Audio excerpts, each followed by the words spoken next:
Before long, I'll have them to the top of that mountain. They won't even know it. Come to Sturgis, they said. It'd be fun, they said. Did we get a little bit of damage along the way to Little BigHorn? I'm 61 and a half years old, and I've never taken a rock to the windshield as big as that one. So, Little BigHorn entrance fee is $20. New windshield, $500 deductible. Yeah, but that's where we came from, back there, if you can kind of see it.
On our way to Montana, we took a detour through Spearfish, South Dakota, and met up with two of my longtime Dallas friends. One lived there for a number of years, and the other flew in to meet us. One of the great things about living this lifestyle is you get to visit with friends that you might not get to see otherwise. Since Bernie's so familiar with the area, he was kind enough to take Barb, Ken, and I around and show us the highlights. So I'm not sure if you'd call it a bucket list thing or not, but just always a fascination about this place. Obviously the movie brought that out, Steven Spielberg, many years ago, and now you can see why he chose this spot. And yeah, it's pretty incredible. As I told people, I said if they just played the Close Encounters theme the whole time that you hear, it would just bring out, it'd make it like a theme park. So I think that'd be really cool. Just a suggestion. I wonder what kind of questions they ask you if you register. Is it just simply a driver's license and a credit card to climb, or do you have to show some proof that you're actually capable? I might actually try that, because I will tell you I am not capable. So therefore, if they let me climb, then we've got to go back and check the system, because that's definitely not right. We've seen some climbers up on the mountain, and yeah, the video is showing it in the visitor center. There's a very small probability. No, let me take that back. There's 0 probability that I will ever do that. But you know, somebody's got to do it. Looks pretty cool, and hopefully you catch it up on video. Okay, I'm going to see if I can get Pam and Barb to keep climbing these rocks. Not sure how far they'll let this charade go, but I'm going to give it a shot. Yeah, let's try it. Let's try it right there first. That's a good starting point right there. I think it's working. Phase number 2 going on here. Watch. Before long, I'll have them to the top of that mountain. They won't even know it. Okay, now we're on to phase number 3. I think they're falling for it actually. So let's see how we do this.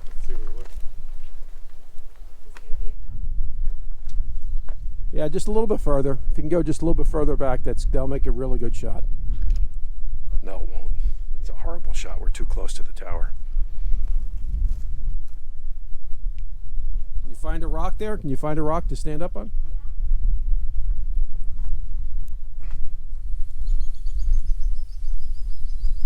I'll be damned. I think they actually made it all the way up there. I see some people up there. Where the heck were you guys? You guys get all the way to the top? Oh my gosh. You wouldn't believe the view from up there.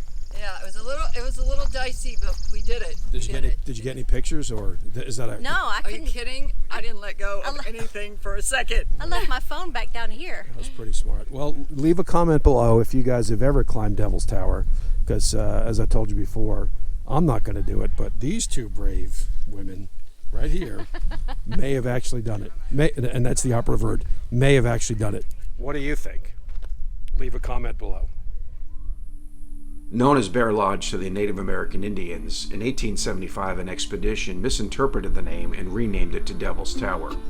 Devil's Tower stands 875 feet from summit to base and 5,112 feet above sea level. Devil's Tower was named the first United States National Monument in 1906. Made famous in 1977 by the classic movie Close Encounters of the Third Kind, little did we know you can actually climb the tower. And lucky for us, we met a couple that had just completed the climb on the path on the way back. Those are turkey vultures mostly. I thought they were. That's what I said. Turkey vultures. You just coming down or just going up? Just coming down. So can you give us a little bit of something? They're YouTuber. YouTuber. Yeah. Oh no, it's Yeah. cool up there. Yeah. How long have you been climbing? A couple of years only. Oh, so First time you've done this, or? How long No, Take- I've come up here every year. Okay. Yeah. So How like, long does it take? Oh, sorry. yeah, like when you register, what are the things they ask you? It's got to be more than just like. It's just where you, like, what part of the route are you going on, and who's your Okay. partner. You don't have to show like proof that you're capable or in shape or anything like No. that. Okay. His girlfriend wasn't feeling well after she did the climb as well, so we decided to cut the interview short. Sometimes the best vantage point is actually not right up against Devil's Tower, but actually kind of move far away. So that's pretty cool. That's pretty cool. Brings back memories of the movie for sure. Although we weren't there for the motorcycle rally, we did want to go and visit Sturgis. However, the weather did have other plans for us. And we thought we were going to have a fun day in Sturgis until this happened.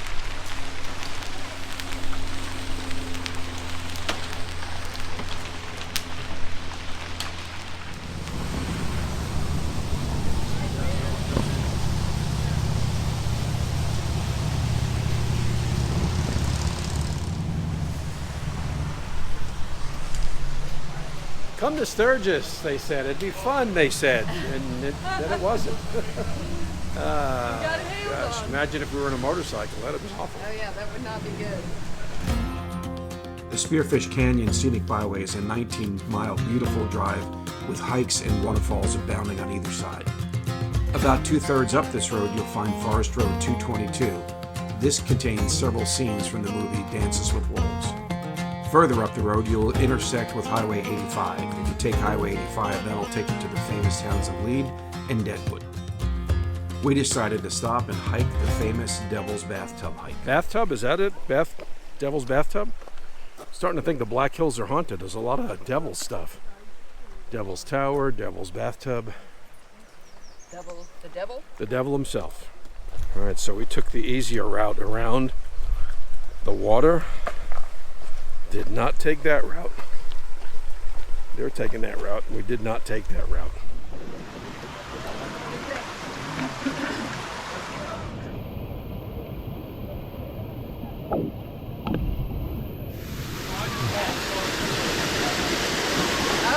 Here we are. Devil's bathtub.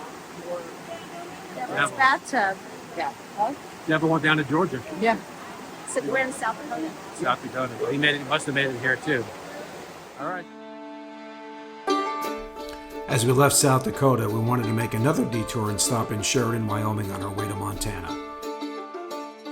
I've always been intrigued with the BigHorn Mountains, and this seemed like a great place to explore it from.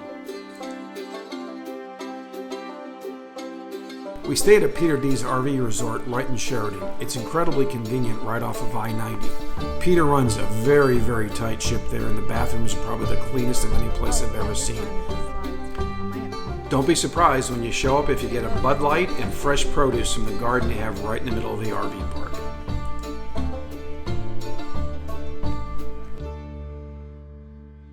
We're only going to be in Sheridan for a couple days, so we wanted to explore some of the BigHorn Mountains, and later in this video, a very famous National Historic Site. But first, Tongue River Canyon. It's hot, We left Texas to escape the heat. but we found it. Found it here in Tongue River, Wyoming. Wyoming. It's supposed to be about 92 today and 96 tomorrow. So, professional tip, not that we did it, of course.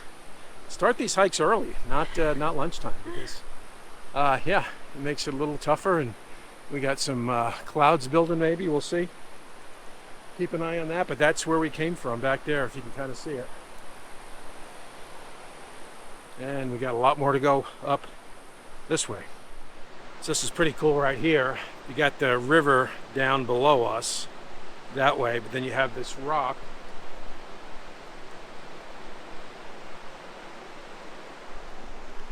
right up there, and it's actually reflecting, so it sounds like there's a waterfall right up there, but there's not. It's just kind of this sort of reflective barrier here and at an angle, so it sounds like either there's a waterfall above it, or quite frankly sounds like a couple RV air conditioners, and I'm pretty sure that's not the case. Pretty cool stuff. And get a couple raindrops, so we may just duck in here for a few minutes, so we'll be back with you shortly. But yeah, nice and cool right here. Actually, the temperature dropped probably about 10 degrees, I guess, since we got in this little bit of a canyon. So we're definitely enjoying that. Well, just a short drive from Sheridan, Tongue River Canyon is a nice hike. If you did the whole hike, it'd be almost 9 miles round trip with an elevation change of 3,800 feet. The Dayton Mercantile was built in 1882 and is listed on the National Register of Historic Places. It was enlarged in 1901, and they created a ballroom upstairs. That ballroom has now been converted into a museum that showcases animals from all over the world. Okay, so I was just filming in the Mercantile, and they said, you know, you just need to go upstairs and take a look at this and see what this is all about. It's like a museum, and this is just amazing.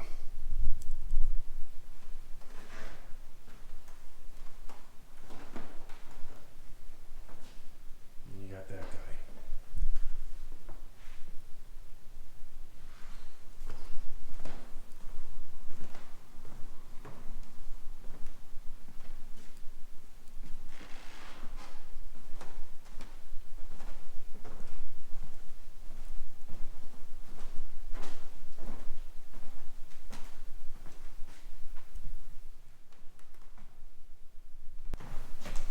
Just glad I didn't meet this guy today on the hike.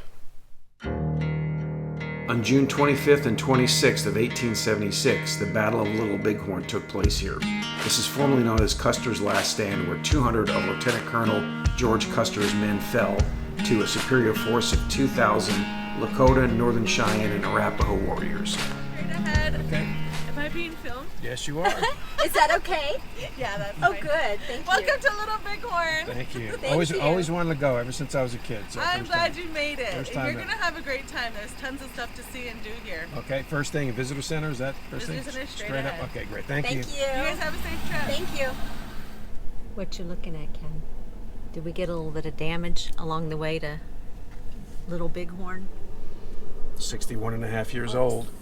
I'm 61 and a half years old, and I've never taken a rock to the windshield as big as that one.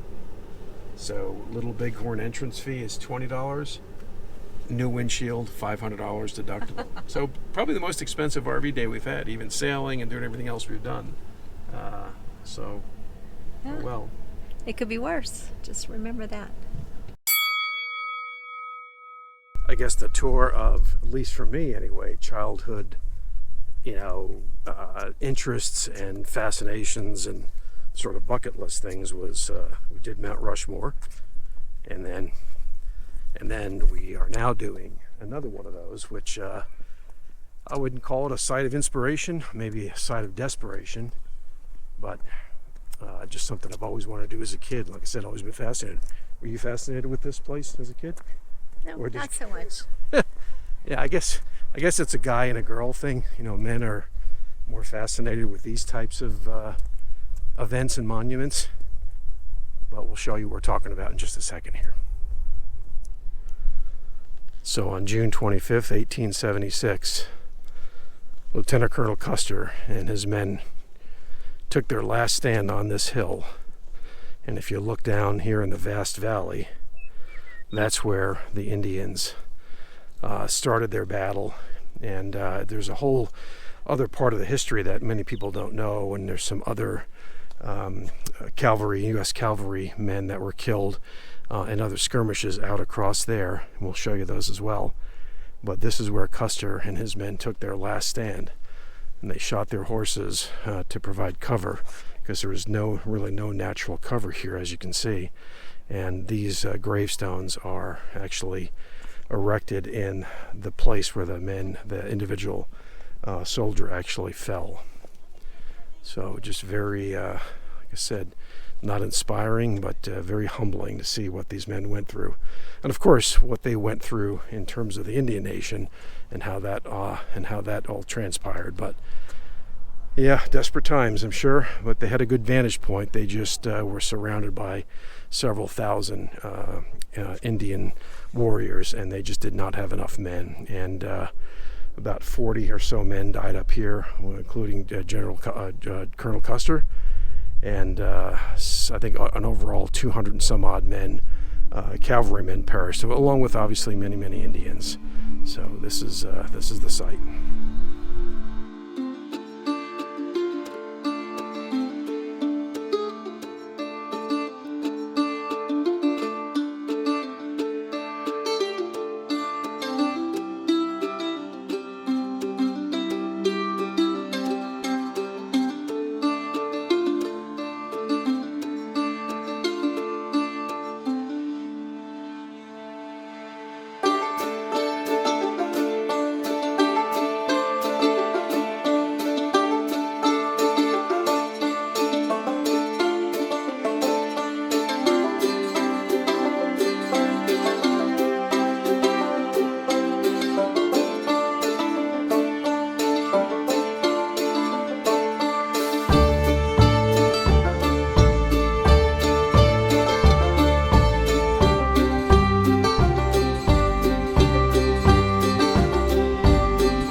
To truly understand the Battle of Little Bighorn, we must understand the perspective from the American Indian at the time. In 1868, the Treaty of Fort Laramie was signed between the U.S. government and the Lakota Indian tribe.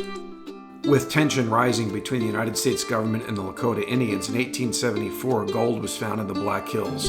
This brought miners and explorers in, which was a clear violation of the Laramie Treaty. Lakota leaders such as Sitting Bull and Crazy Horse rejected the reservation system. They allowed their tribe to hunt and roam the hills as they had normally done. Custer was dispatched to force the Indians back on their reservation, and we know that didn't happen, and the rest, as they say, is history.